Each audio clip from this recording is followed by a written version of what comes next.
Can I just start by getting a comment from you on this story? Winona has asked its students to wear a mask when they go back to school next week and to socially distance. They're also going to have their temperature checked. Is this necessary?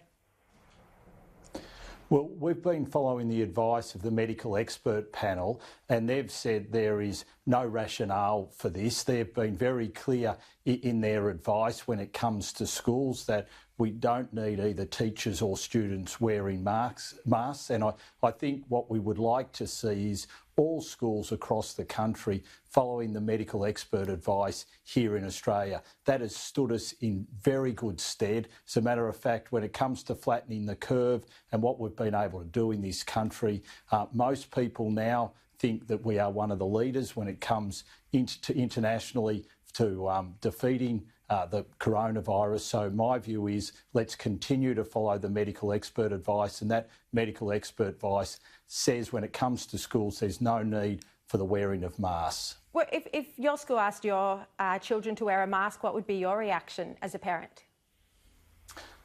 Well, I would think that I would be concerned, because I think children would be asking why is it necessary to be wearing masks.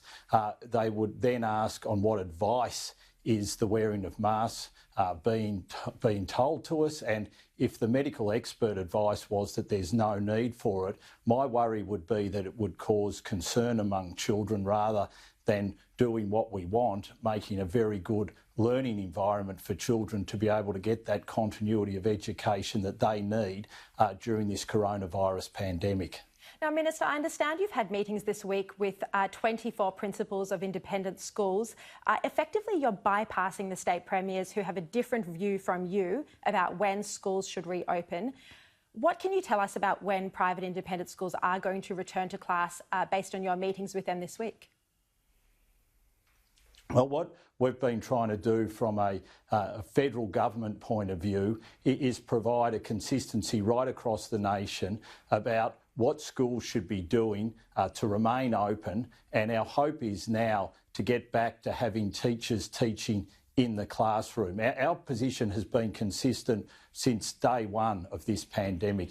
That is, we should follow the advice of the medical expert panel, and we're going to continue to adopt that position. So the discussions that we've been having with independent schools, with Catholic schools, and also with state and territory education ministers is that we should all follow the medical expert advice, and that has said that it's safe for schools to be open. And our hope now is nationally that we will see all schools back to teaching in the classroom by the end of May. We know in Western Australia, the Northern Territory and South Australia, that's where they are now, and what we want to see is other states and territories to follow. Well, that's not happening in those other states and territories. And isn't the fear that you'll end up with a situation where public school students are at more of a disadvantage because the private schools, the independent schools, the Catholic schools will all go back full-time, or many of them will go back full-time based in the next 3 to 4 weeks,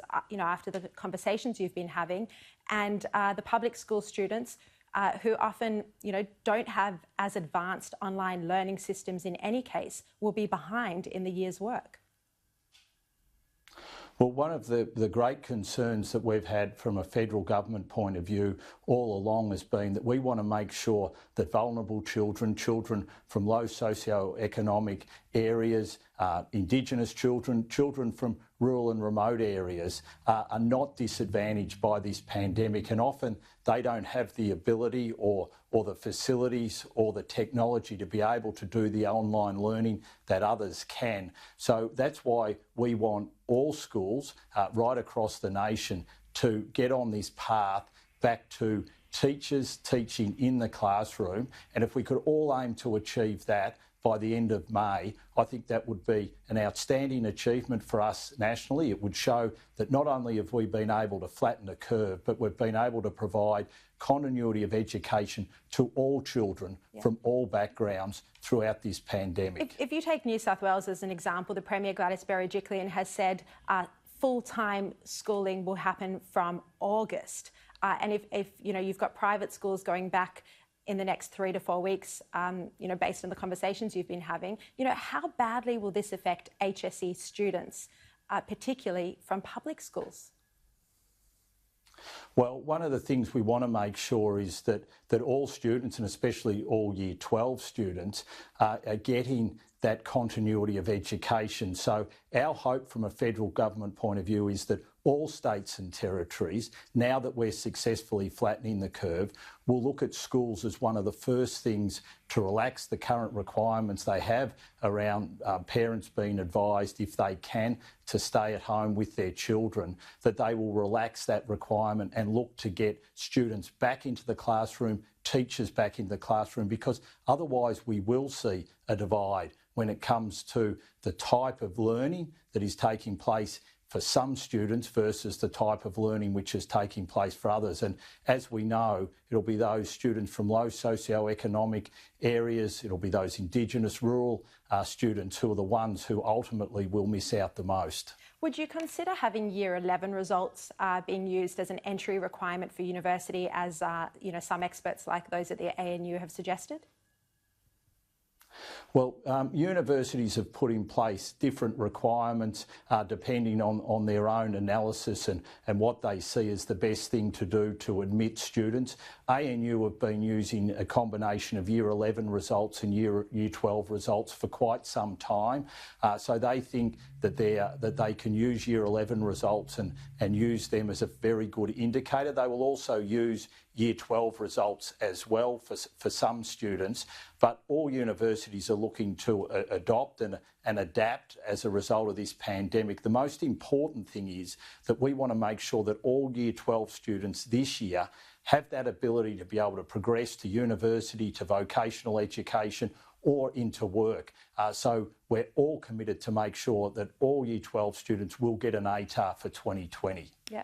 Minister, look, just when it comes to the actual health risk of teachers and students returning to school, it's been very clear that from the medical advice, that there's a minimal health risk to students. But what about the risk to teachers? And, many teachers are very worried about going back to school, about putting their health at risk, particularly older and more vulnerable teachers.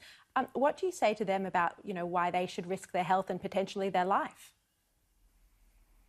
So I'd say a couple of things. One is I'd like to say thank you to all the teachers who have continued to teach our students throughout this pandemic. You have done an outstanding job. Some of you have remained in the classroom, others have had to move to teaching online, and the flexibility that you've shown and how you've wanted to continue that education for our children is something which is outstanding, and the nation thanks you for.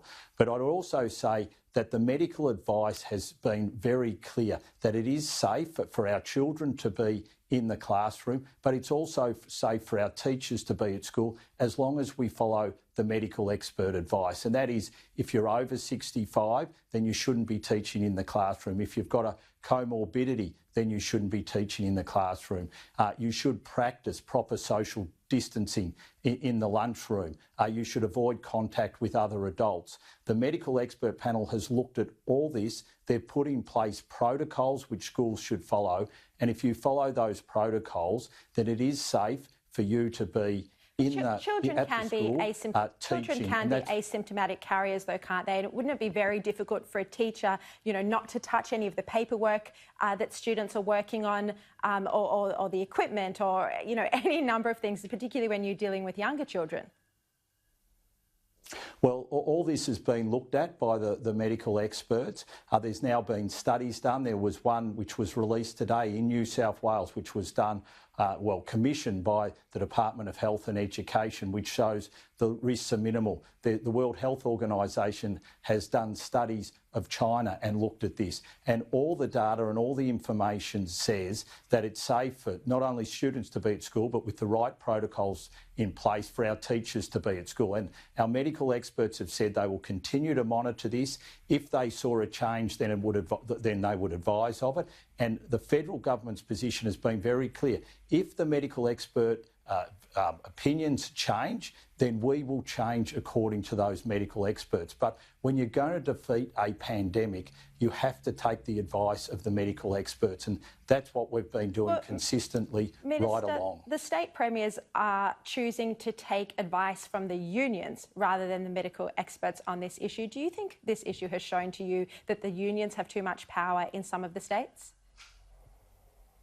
Well, what I would say to the unions right across the nation is please stop and think of the impact of us not having teachers in the classroom, and what that impact is having in particular on those from low socioeconomic backgrounds, from Indigenous backgrounds, those from rural and remote backgrounds. These are the ones that have been these are the students that have been really impacted by the fact that they can't be at school learning. So I think all the unions, all the teachers' unions across the nation need to stop and think and really put in place the practices and the protocols that will enable teachers to get back to the classroom and make sure that those most disadvantaged students won't lose months of their education, because it will have a large impact on students right across the nation. Yeah.